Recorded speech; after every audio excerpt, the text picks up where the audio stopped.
All right, so I'm looking at the full schedule for the New England Patriots for this year, and it's going to be very interesting to see what the Pats do, because I don't even know who their starting quarterback's going to be for the majority of the year. We're assuming it's going to be Cam Newton going into week 1, but you never know. I mean, there's a chance that if he's throwing like he did last year, they might put Mac Jones in. And honestly, though, Mac Jones won't be able to do all the run concepts they had in the offense, though, specifically for Cam Newton last year. So it's going to be very interesting where, yeah, Jones might make the passing game better, but the whole running game and a lot of the systems, a lot of the plays they put in to help Cam Newton out will be things he's just not capable of doing. So you're changing a lot mid-season then. So it'll be very interesting to see how the quarterback dynamic works out. But let's just run through the schedule here.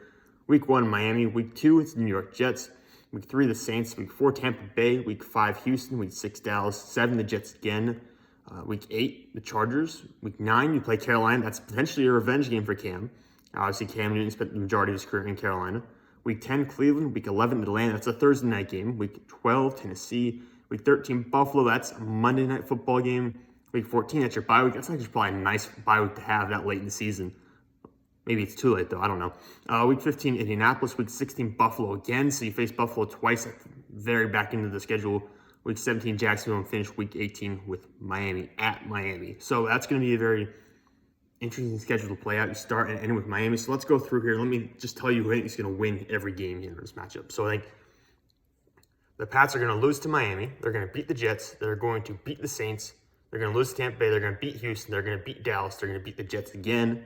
They're going to lose to the Chargers. They're going to beat Carolina, lose to Cleveland, beat Atlanta, lose to Tennessee, lose to Buffalo, lose to Indy, lose to Buffalo again, beat Jacksonville, and I'll give them a win in Week 18 against Miami. I'll say that they split with Miami because I think they're going to lose both games to Buffalo. I find it hard to believe that they'll lose both to Miami this coming season, especially after all the additions they made. Bill probably wants to get back in the playoffs really badly, especially after all the money he spent in free agency. So let me just run through it here, see what I gave them for a win total. I had them beating the Jets. 1, 2, 3, 4, 5, 6, 7 wins. Wow.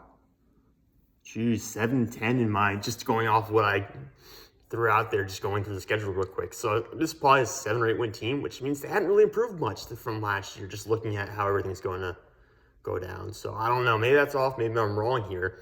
But this is a team that seems ready to compete this year, but also think moving forward, maybe next year might be the peak when I start getting some of these young players to really play larger roles in the team.